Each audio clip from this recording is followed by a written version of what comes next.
করে নেই আর ওযুটাকে পরিষ্কার করার জন্য আমি তাহিয়াতুল ওযু 2 রাকাত ও সঙ্গে সঙ্গে 2 রাকাত নফল নামাজ আমি আদায় করে নেই।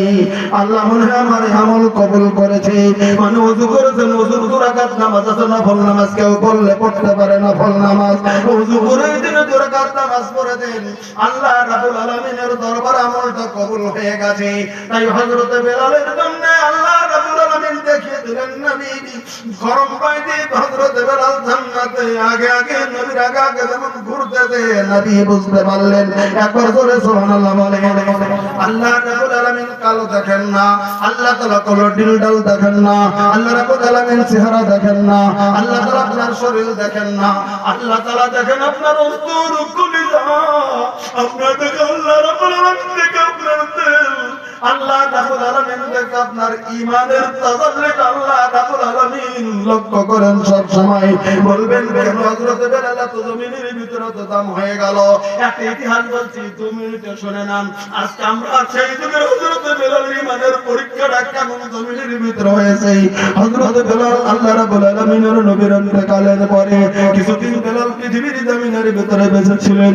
হযরত বেলাল অনেকদিন মদিনাতুল মুনাওয়ারাতে ছিলেন না নবীর সঙ্গে, তারপরে আবার বেলাল মদিনায় চলে এসেছিলেন।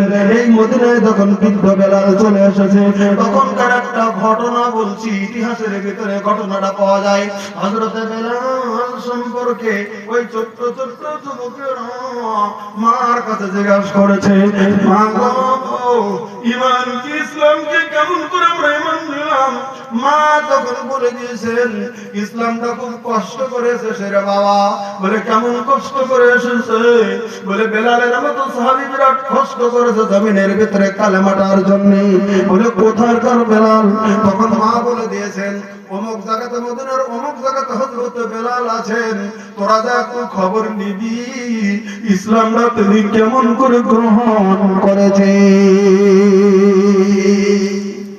মার কথা মতো 2টি বাচ্চা, ঠান্ডার মৌসুম, সকালবেলা রোদ্র উঠেছে, হযরত বেলাল ঠান্ডাতে চাদর গায়ে দিয়ে, গরম কাপড় গায়ে দিয়ে, হালকা চাদর গায়ে দিয়ে রোদ্রে বসে আছে সকালবেলা। আর এই 2 যুবক টুক টুক টুক টুক টুক টুক করে চলে গেছে বেলালের বাড়ির পাশে।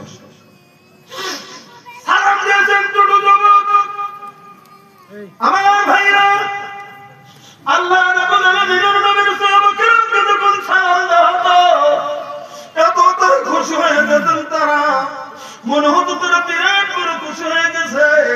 14 বাচ্চা যখন সালাম দিয়েছেন হযরত বেলাল বৃদ্ধ খুন পুরো ওইখান থেকে সালামের জবাব দিয়েছেন। হযরত বেলাল বলছেন তোরা কারা রে?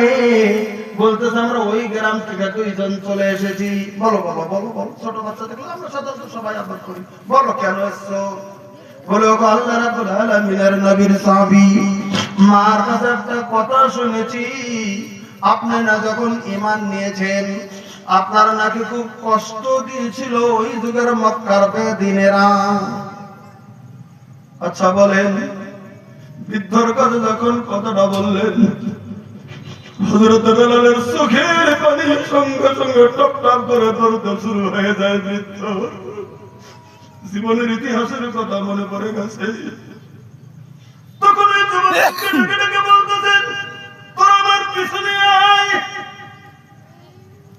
ছোট্ট ছেলেগুলো যখন বেলালের পিছনে গেল, হযরত বেলাল গায়ের চাদরটা সরিয়ে দিয়ে গায়ের ভিতরে যে ওই যে গেঞ্জির মতো কাপড়টা ছিল টানটা একটু তুলে দিয়েছে। তোরা আমার পিঠের দিকে দেখ রে, তোরা দেখলে বুঝতে পারবি আমার ঈমানের পরীক্ষাটা পৃথিবীর জমিনে কত ছিল। 2টি যুবক বেলালের পিঠের দিকে তাকিয়েছে।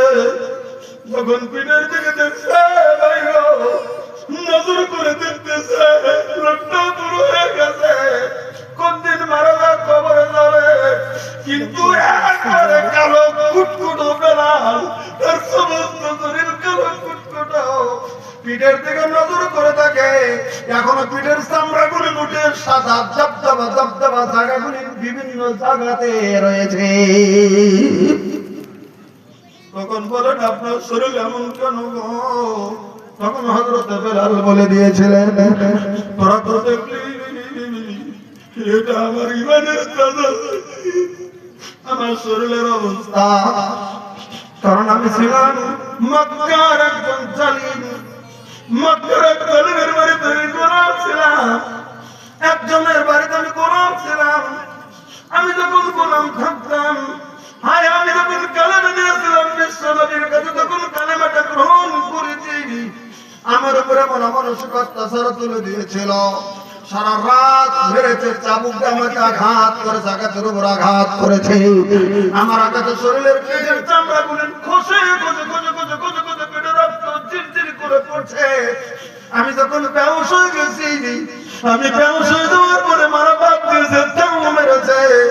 আবার সকালবেলা যখন হুঁশ এসেছে, যখন প্রচুর রক্ত উঠে গেছে, মদিনা মক্কাতুল মুকাররমাতে ওই যে ছিল সেই মরুভূমি জায়গা, কুচি পাথর গুলি ছিল, আর কুচি পাথর কুচু কুচু কুচু কুচু কুচু কুচু পাথর, আর ওই বড় বড় বড় বড় বড় কমায়। তখন মরুভূমির ভিতরে হযরতে বেলালের এই গলার ভিতরে রশি বেঁধে পিঠের সঙ্গে বরণ দিয়ে যখন পূর্ণ গতিতে রথ আগুনের মতো গরম হয়ে গেছে, তখন তাকে শীত করেছে, যুবক লাগিয়ে দিয়ে ওই যে টেনে টেনে টেনে টেনে চেঁচিয়ে নিয়ে গেছিল বালুকাময়ের উপরে। হযরতে বেলাল বলেন, আমাকে যেদিন যেমন করে টানা হয়েছিল, আমাকে রাত্রে বাড়ি মেরে মেরে মেরে মেরে চামড়াটা ফাটিয়ে দিয়েছে। ওই চামড়া যখন চামড়াটা লেগেছে, এবার আমাকে যখন টানছে কুচি পাথরের ভিতরে, আমার চামড়া গুলি খসে খসে খসে খসে পাথর এবং বারুদ সঙ্গে কিন্তু খসে খসে রয়ে গেছিল। ওই দিন আমার শরীরের চামড়া খসে তেল বাড়িয়েছে। আমি আজকে বৃদ্ধ হয়ে গেছি, আমার সেই শরীরের চিহ্ন এখন পর্যন্ত পূর্ণ হয় নাই।